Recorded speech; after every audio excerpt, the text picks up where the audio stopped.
pants. They're like spandex that track guys run in. Right. It's for running, for track guys. Right. The ignorant brothers don't put underwear under them, and they put themselves to the left or to the right so you can see it. That's real. And they hope a good flow of blood go there so you can really see it. Yeah. I know this may be too much for some of you. The decent brothers put shorts over them. Yes, sir. Hey, sisters, just because they made some for you to wear, don't mean you should wear them. Why would you put on a pair of pants like that, get out your car with a tank top, or have a tank top and those pants, and walk from the car into Jewels and back to the car? Why would you do that? Ask yourself, why would you do that? Why do you do that? Why would you do that? Especially a church girl. Why do you do that? Why do you do that? Why do you do that? Things come in threes. One, for the attention. Be honest. Do it for the attention. Another lady do it because of the spirit of competition. I'm going to make sure he ain't looking everywhere, that he looking only at me, which never work. Because if we have Roman eyes, we have. It's stolen water that tastes sweet. The unknown is what, moves a lust man. It's what he don't know. So you can be naked in front of him, he won't see you. And as a matter of fact, this half-saved church girl can wear the same thing this unsaved lady wear, but the spirit of lust is two different places. It don't look the same. We don't see it the same. Can a man tell you the truth?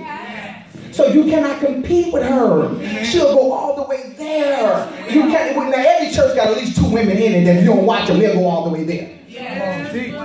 We know that. We got a couple of sisters in the church and we don't watch them, and if anybody looking, they'll go all the way there. But 99% of the rest of them, you can't compete with that. That whore too much for you. You can't go where she's willing to go. She one of those, I'll show you how to be well. I'll show you how to be looked. I'll show you how to be. They'll take you there, man. You can't compete with them. You have a stop point. They have no ceiling. So one, for the attention. Here comes someone else because I'm competing. Here I am, husband, I'm competing. Here I am, husband, I'm competing. Here I am, husband, I'm competing. No, you're not. And the other one, because they're like the Old Testament people, they want to be like all the other nations. They don't want to stick out. They don't want to be different. They don't want to be the light of the world. They don't want to be different. They want to be like all the other nations. I'm not trying to stick out. Shoot, everybody else in here, I ain't trying to stick out. Sure. I'm trying to blend in. Consecrated anointing folks, the anointing separates you. It's not you, it's the anointing. My first preaching engagement came not because of the anointing, because of how I was dressed. A preacher looked at me at Aldi's on Cicero and said, I like how you are dressed. I like how neat you are, young man. I said, thank you. You're a preacher, aren't you? I said, yes. He said, I want you to come preach for me. Just that simple. That was my first preaching engagement on 64th and Ashland. Based on how I looked. We have to, who we're hanging out with, what we're wearing, how we carry ourselves. And now listen, fools are attracted to certain things.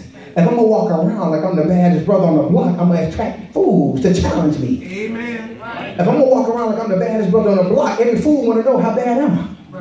I'm going to tell you how bad I am. I live on a one-way street. And at the end of that street is a dead end. And the further down that street you go, the tougher they are. My house, the last house on that street.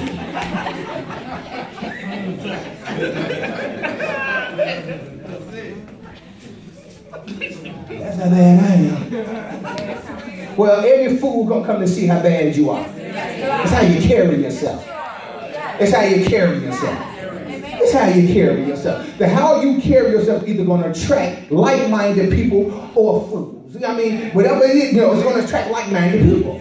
It's how you carry yourself. Every daughter, let me tell you something, they don't get cursed out for people who don't know this. Everybody not calling people daughters bees and hoes and cursing them out. They don't come. Some people, it's too much work. That's just too much work. I can look at it and tell. I'm looking for somebody right now for tonight. I'm looking for somebody in white pants or white shorts that I know she ain't on her cycle and I'm half naked. I ain't looking for nothing. I got to work hard. All these long skirts and black denim and dark clothes. You don't know what you're going to get later. Nothing. The world's sharp. They ain't going out tonight looking for somebody. Some of them, they be so sharp, they don't want no woman in black pants. She on her cycle. They don't want no woman fully dressed. Too many layers. You understand? They sharp. They sharp. They want something half naked and white. Whew, good to go. Because only a fool will wear that on her cycle. Then they ready to go. You avoid them fools by understanding where you're hanging out, who you're hanging with, what you're wearing, how you carry yourself, and also understanding the time. The Bible says the time when kings went out to war, but David tarried at home. When he tarried at home, he opened the whole door up to the sword, never leaving his house. You must understand the times. You must understand the time. Now God gave me some right there. He said to do this, you must empower your rights to make wise choices. And then I wrote down 4:10 a.m. That's when he spoke it this morning. 4:10 a.m. I said, what does that mean? He said, there's a people who says, you're not going to tell me what to do. I have a right to where I want to wear. I have a right to go where I want to go. I have a right to be where I want to be. It's my right. He said, you're not going to win with them. He said, so don't try to tell them they don't have rights. He said, tell them, empower your rights to make wise choices. I'm not taking your right from you. You have a right. But empower your rights to understand the time and make wise choices.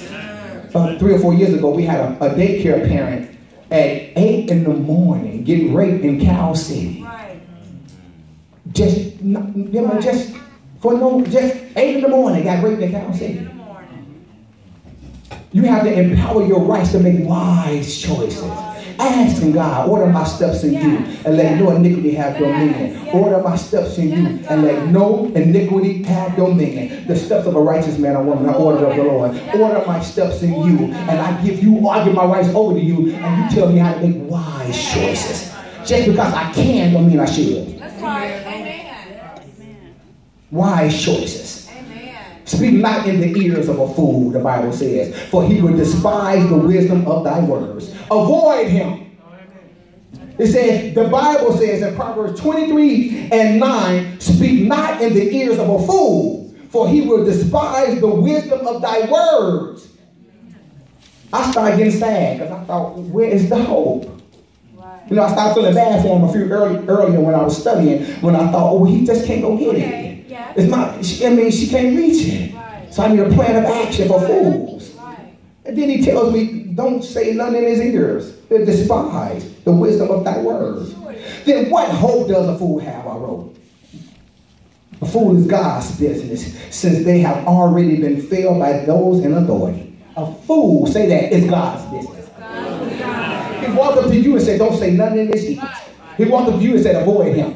He walked up to you and said, don't mess with that. Stay away from that. It's a fool. Right. We're the light of the world, Savior, and we avoid him. What hope is it? He said, a fool my business. Yeah. He said, every fool has been failed by his environment at some point. Every fool has been failed by her environment, those in authority over her life at some point. He said, so it makes them my business because they've been failed. Men have failed them already. That's why they fool. That's why the Bible says, chasten thy son while there is hope. And forsake not thy chastening because of his tears. Sometimes chasten thy son while there is hope for him not to be a fool.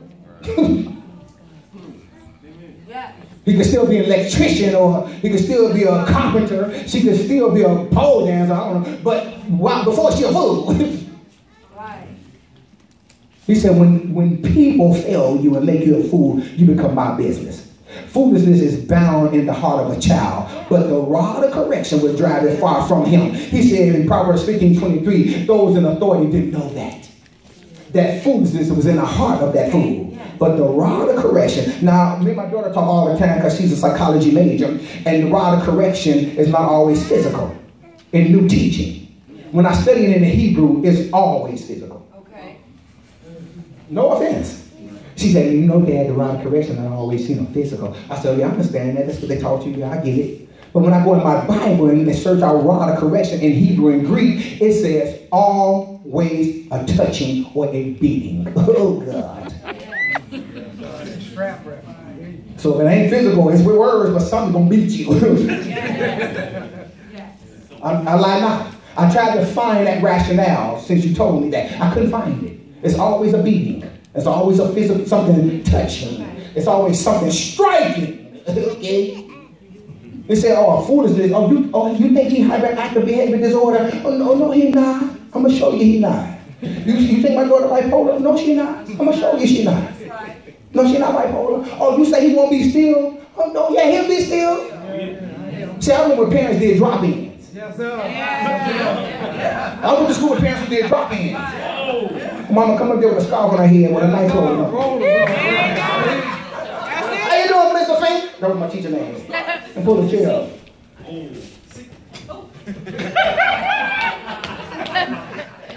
Dude sit like this for the next 45 minutes. He don't even hear his name called Jumbo. I said Jumbo, huh?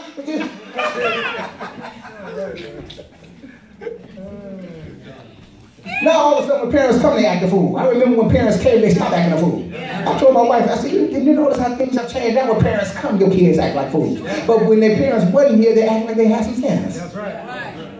It's reversed. It's perverted. Now my mama here. Oh, okay, now what? Right. So he were a son. God got a plan for a fool.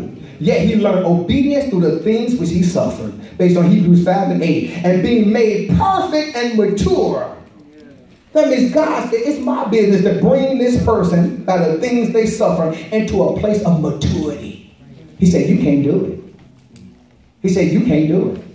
He said, it's not a work of flesh or work of man. Now it's my job. Every fool is assigned to me. So I tell you, leave him some space, because he can only take you into foolishness. He said, for me, he going to learn obedience through the things he suffered. That's why he keep getting fired. That's why she keep getting kicked out of school. That's why the doors keep closing. That's why they keep holding them back. That's why. He said, because they're going to learn obedience through what they suffer. Well, that's why one need 10 years. I looked up imprisonment in Webster. It's grace in Webster. In Hebrew, it said imprisonment rather than death. I looked up grace, and one of the definitions is imprisonment rather than death. I said, look at God. They'll lock you up for 20 years because he gave you grace before they killed you. And should I not spare or preserve Nineveh? That great city wherein are more than 120,000. Say it's a lot of fools. The Bible says, should I not preserve Nineveh? That great city of 120,000 persons, he said, that cannot discern their right hand from their left. In Jonah 4:11. To everybody who think fools should just be cast away and go somewhere and die, he said, should I not preserve them? Should I not fight for them? He said, they don't know their right hand from their left. Yes. You have to just give them to me. They don't know what they're doing. Yes. Yes. See, you nitpicking. Why? Because every time I come in here, you say I'm messing the floor up. Well, that's because you don't have anything. See, if you worked hard for this wood floor, you would know I don't want it scratched up, baby. You keep nitpicking every time you run. You say cut the light off. That's because you don't pay anything. If you pay some, you will know I want you to stop leaving your light. You keep nitpicking. You said I flushed the toilet too much. You flushing the toilet with hair, and flushing the toilet with tissue, and flushing the toilet with... Listen, stop flushing that toilet at me. I got a water bill. You nitpicking. That's because you don't have anything. Fools don't know. They don't know that.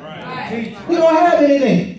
She said I spat the floor right there. Yeah, you did. You take them church shoes off at the door. You don't drag them across my wood floors. But you think it's nitpicking because you don't have anything. A pot or a window.